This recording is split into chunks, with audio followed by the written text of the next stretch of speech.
Section B, multi-choice now. Which of the following gives the correct unit for g squared over big G? Okay, this is one of those ones you just have to grind through. So what's the units of big G?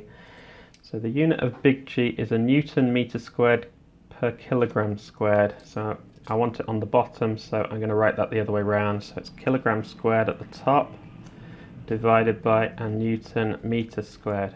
Right, what are the units of G? Well, W is equal to mg, so G is equal to the weight divided by the mass. That's a Newton divided by a kilogram. So you've got newtons squared over kilogram squared. So that is that bit, and that is that bit. So my Newton squareds cancel. No, my apologies. Just that Newton cancels with that cancels with that, and I'm left with a Newton over a meter squared, which hopefully, yeah, there it is, D. A planet has half the radius of the Earth and a mass 1/4 of the Earth's mass. What's the approximation gravitational field strength at the surface of the planet? Well, G is proportional to the mass of the object producing it divided by r squared. Critically important. You get that squared in there. There it is. So, if we halve the radius, then that means we increase G by 4 times. If we quarter the mass, we decrease G by 4 times. So they cancel each other out, so the gravitational field strength will be the same as the Earth, which is 10, 9.81, but it says approximate. Okay. 2 stars of mass m and m4 are located a distance d apart. The resultant gravitational field strength is 0 at a distance y from the centre of M. So the first thing to realise is that y is going to be closer to the smaller planet, the smaller star, than it is the bigger star, because this one has less mass. So y is going to be there somewhere. Right. What is the value of the ratio y over d?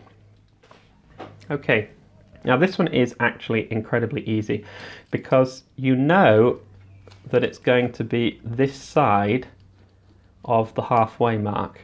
So it's not going to be a half, it's definitely not going to be 2/3, it's definitely not going to be 3/4, which only leaves 1/3.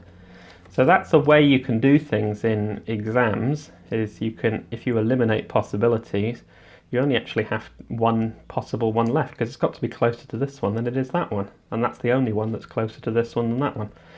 So it's B. How would you actually do this though if you couldn't see that shortcut? Well, if it's 1/3, then that means that is a ratio of 1 to 2. You're using this again. G is equal to m over r squared, and you want the gravitational field strength from both of them to be equal, so they cancel out at this point here. So if this one's got 4 times the mass, then you need twice the distance. So you need that distance to be 2 and that distance to be 1, which now means that that is 1/3 of the way along, which is that. Which of the following statements about Newton's gravitational law is correct? So this is a book learning question. The origin of gravitational forces? No. Why thought? No. Why projectiles maintain? No. How various factors affect the gravitational force between 2 particles? Yes. Question 11. The diagram shows a small negative charge at a point in an electric field, which is represented by the arrows on the field lines. So here are the field lines. So the first thing to notice about this is the arrows on the field lines here these field lines here are closer together than they are here. That means that the field is stronger here than it is there. That's basically what this field pattern is telling you.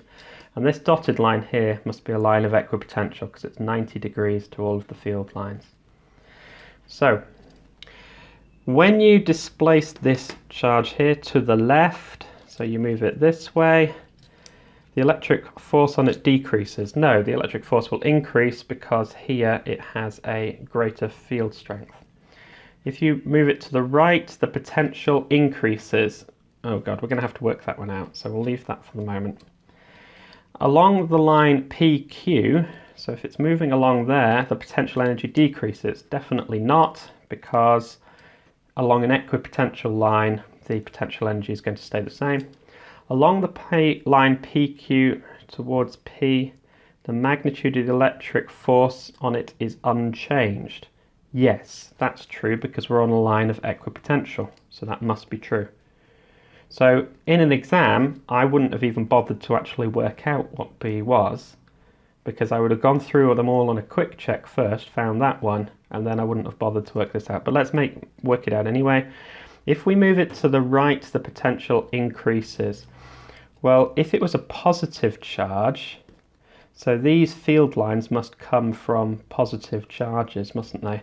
So moving towards a positive charge increases the potential, but it's not a positive charge, it's a negative charge, so that does the opposite, so it decreases the potential, and it says increase there, so that's false. Okay. Question 12. This one contains a little bit of a trick that they've used more than once. Two parallel metal plates are separated by distance d, have potential difference v across them. Which expression gives the magnitude of the electrostatic force on a charge placed midway between the plates? It does not matter where the charge is. This is a red herring because the field between two plates is uniform. So it's going to be the force on the charge no matter where it is between the two plates. Red herring there, trying to throw you off the scent. So we need the electric field strength is equal to V over D, and we need the fact that the force on a charged particle in an electric field is EQ, which is equal to V over D times by Q. So VQ over D is that one, B. Right. Here we have a path of closest approach of an alpha particle coming towards the nucleus before being deflected. Something similar to Rutherford experiment. The diagram shows the path of the alpha particles deflected from the nucleus of an atom. This is the point of closest approach. Which of the following statements about the alpha particle in this path is correct? Its acceleration at P is 0. No, the acceleration at P is going to be very large because it's positive, that's positive, so it's going to have a massive acceleration pushing it away, which is why it turns the corner. False. Its kinetic energy is greatest at P. No, it's going to be slowing down as it comes in towards here and then speeding up as it goes off there. Its potential energy is least at P. No, it's got the most potential energy there. It's like squeezing a spring down. Its speed is least at P. Yes, that is true. Lower kinetic energy, higher kinetic energy. Question 14. The electric potential, a distance r from a point charge, is 45 volts. So that line there is the 45 volt line. Potential difference increases to 50 volts when the distance is moved by 1.5 meters. So 1.5 meters closer, potential is 50 volts. What is the value of R? Well, electric field strength, here the electric potential is proportional to 1 over R, which is what I've written there. So basically, this is a multi-choice, so it gives you the answers, so you don't have to work everything out.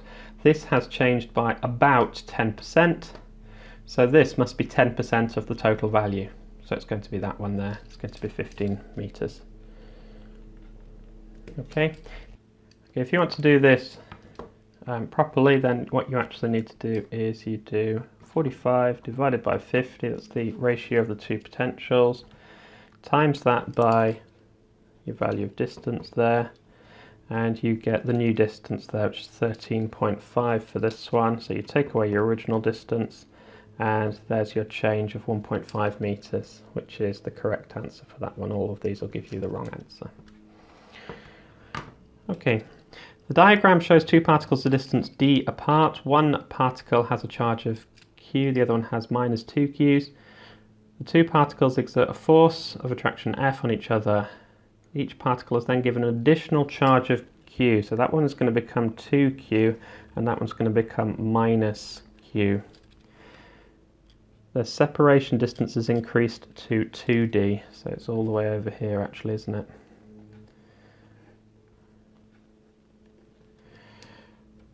Which of the following is true? Well, it's going to be an attractive force because they're opposites, so it's either that one or that one. And the magnitude of the force due to the charges is going to be exactly the same, because we've got 2 times by 1, where we had 1 times by 2 before. So it's the distance that has mattered, and F is proportional to 1 over r squared for the purposes of electrostatics. Let me just show you that. It's here. So those two quantities will always come out the same. Plus q times minus 2q is the same as 2q times by minus 1q. So there's your 1 over r squared. So if you double this, you quarter the force. So it's A there. Which of the following statements about parallel plate capacitors is incorrect? The capacitance of a capacitor is the amount of charge stored on the capacitor when the PD is 1. Well, that's true, because Q is equal to CV. So if that's 1, then Q equals C. Oh, no, it says which one's incorrect. Put that out. A uniform electric field exists between the plates. Yes, that's true. That's true. That one's true. The charge stored on a capacitor is inversely proportional to the PD across. No, it's proportional. So that one's the one that's false. And the energy stored in a capacitor is proportional to the square of the PD. Yeah, well, energy equals a half CV squared. So it is. Question 17. This is a capacitor discharging equation. So we've got this set up here, and we're leaving it for 1 time period, 1 time constant. So we need to know that the time constant tau is equal to R times by C. R's 500, and C is 10 times 10 to the minus 3. So that's equal to, we've got 1000 there, so we've got 5 seconds. Right. The device is capable to make 1000 readings in 10 seconds, so in 5 seconds it will make 500 readings. So it's either that one or that one. Both of those are out of it. Now, after 1 time constant, which one of them gives the PD across the capacitor? Well, the PD across the capacitor will be less than half after 1 time constant. It will have gone to 39%, 1 over E. After 1 time constant goes to 1 over E, so we need E, which is there. There's E, so 1 divided by E is 37%, not 39%. So times that by 6 gives us this one. But you didn't actually need to work that out, because that one's less than half, that one's not less than half, so it must be that one there. A horizontal straight wire of length 0.3 meters carries a current of 2 amps perpendicular to a field of 5.0 times 10 to the minus 2 Tesla. The wire floats in equilibrium in the field. So what's the mass of the wire? So the force due to the B field is equal to BIL, and the weight of the wire is equal to mg. So the mass is equal to BIL divided by G, which is equal to, right, let's substitute these values in. So B is 5 times 10 to the minus 2 times by L, no, times by I, which is 2, times by L, which is 0.3, divided by G, 9.81, gives us 3 times 10 to the minus 3, is that one, B. Okay.